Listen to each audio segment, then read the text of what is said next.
Shalom semuanya, dalam kisah Rasul pasal 8 mulai dari ayat 26 diceritakan bahwa malaikat Tuhan berkata kepada Filipus supaya berangkat dari Yerusalem ke Gaza.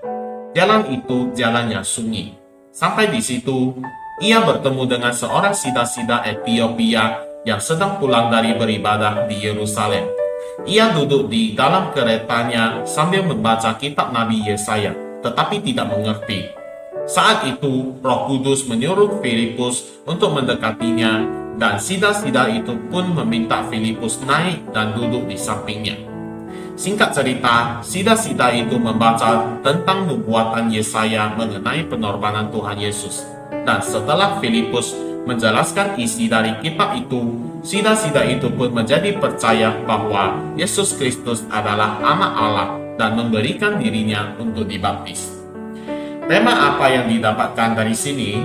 1. Jadilah terang. Mari kita lihat gambar berikut ini.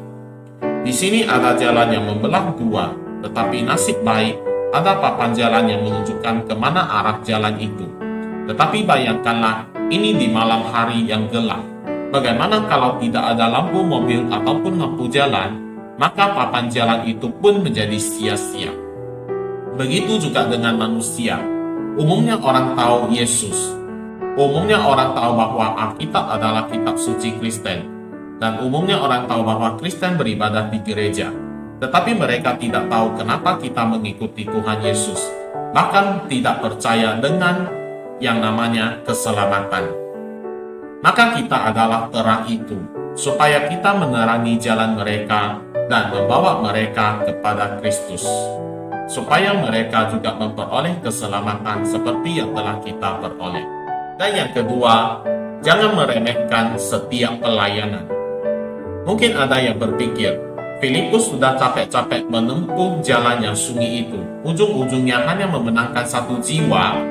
Mari, jangan ada pikiran seperti itu. Jangan meremehkan setiap pelayanan apapun. Percayalah bahwa apapun bentuk pelayanan kita, itu adalah bagian dari penyelesaian kehendak Allah. Sebagai bukti, Ethiopia menjadi negara Kristen sejak abad keempat Masehi. Dan beberapa penelitian percaya bahwa kekristenan di Ethiopia dimulai dari peristiwa Filipus tersebut. Jadi, jangan meremehkan setiap bentuk pelayanan. Berendah hatilah dan layanilah sesuai kehendak Tuhan. Jangan mencari kehormatan melalui pelayanan.